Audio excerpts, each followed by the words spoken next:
Bismillahirrahmanirrahim. Assalamualaikum warahmatullahi wabarakatuh. Alhamdulillahirrahmanirrahim. Wassalatu wassalamu ala asrafil anbiya'i wal mursalin Sayyidina Muhammadin wa ala alihi wa sahbihi ajma'in. Amma ba'du. Halo semuanya, perkenalkan nama saya Wasyatun Mawadah. Saya merupakan mahasiswa Universitas Islam Negeri Mataram. Saya mengambil jurusan Tadris Bahasa Inggris. Saya semester 2, kelas 2B.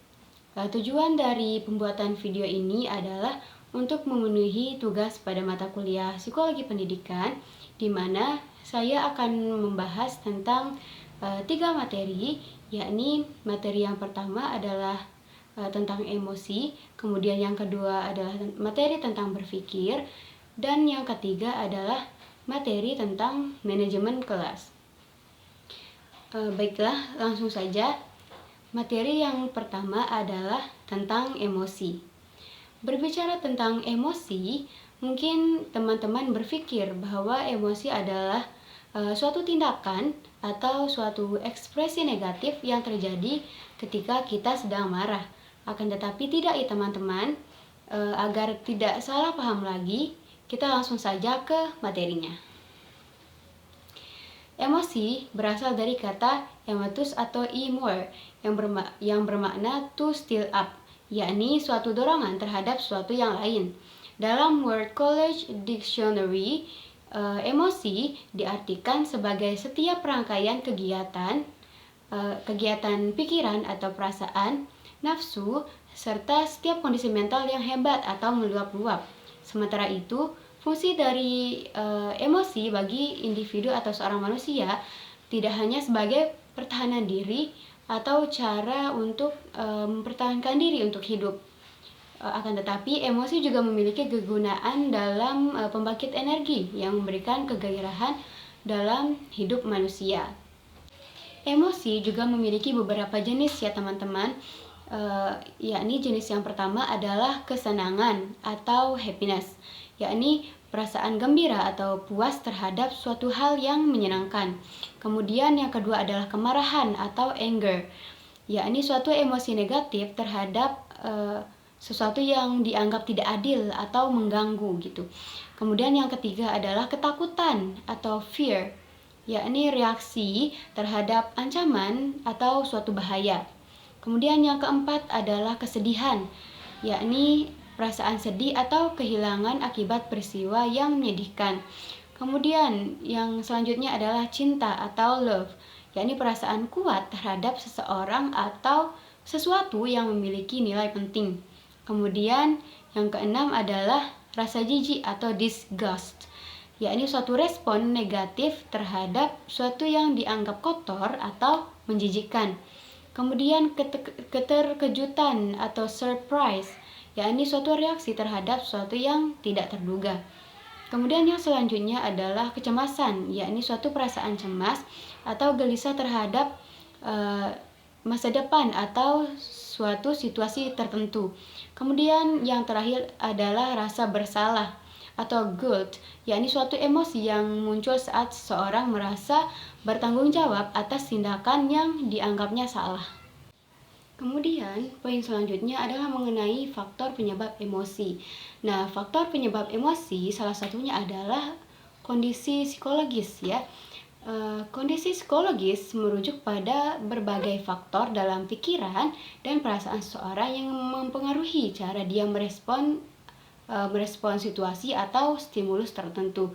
Ini bisa meliputi suasana hati saat itu, keadaan pikiran, pengalaman masa lalu, dan persepsi terhadap situasi saat ini. Nah, misalnya seorang mengalami stres berat, mungkin lebih rentan terhadap emosi negatif seperti kemarahan atau kecemasan.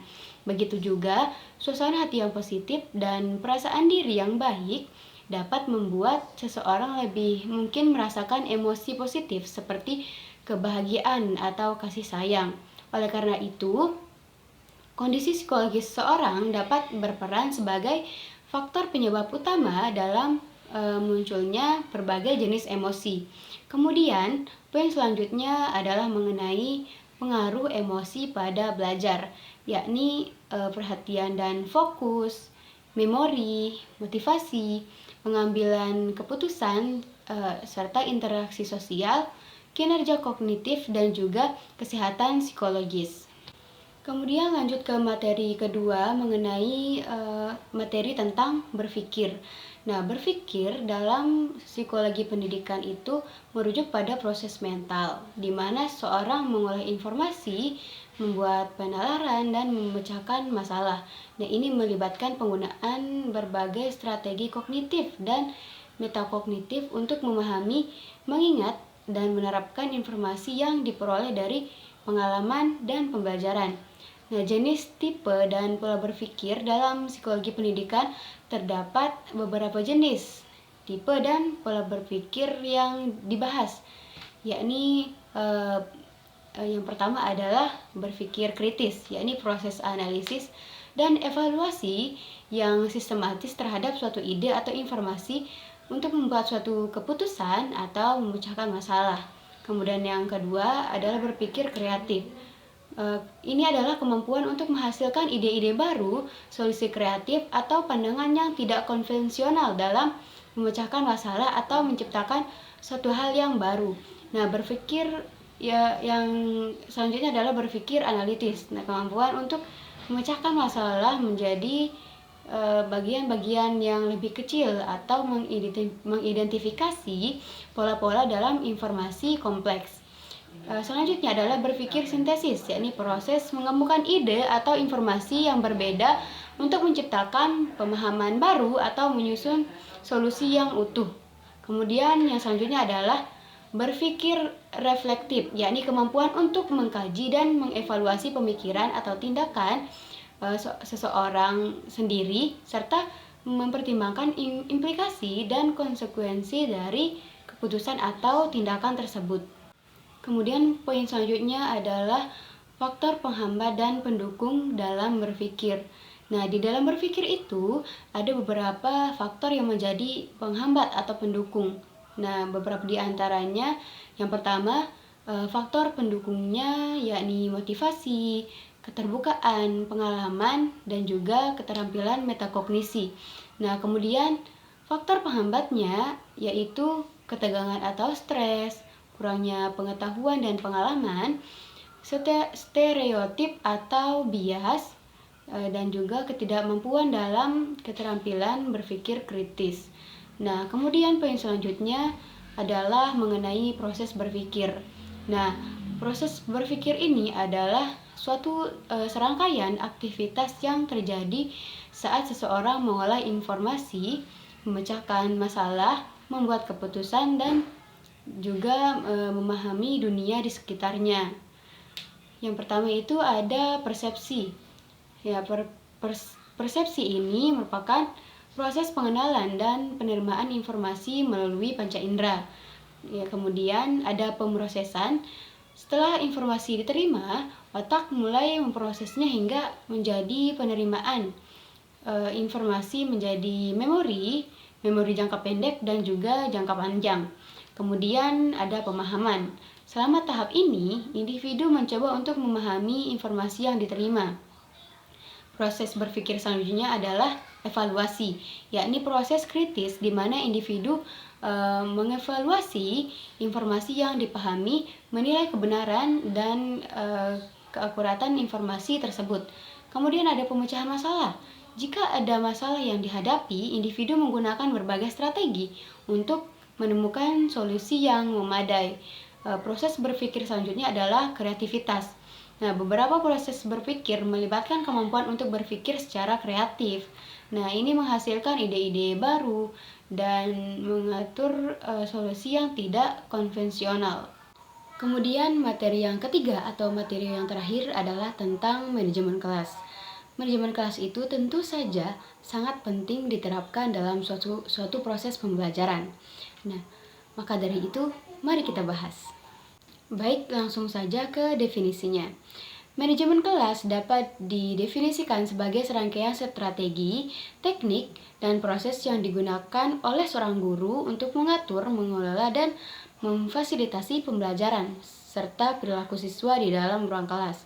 Ini melibatkan penggunaan berbagai metode untuk menciptakan lingkungan belajar yang kondusif, terorganisir dan memungkinkan interaksi yang positif antara siswa dengan guru dan juga siswa dengan siswa.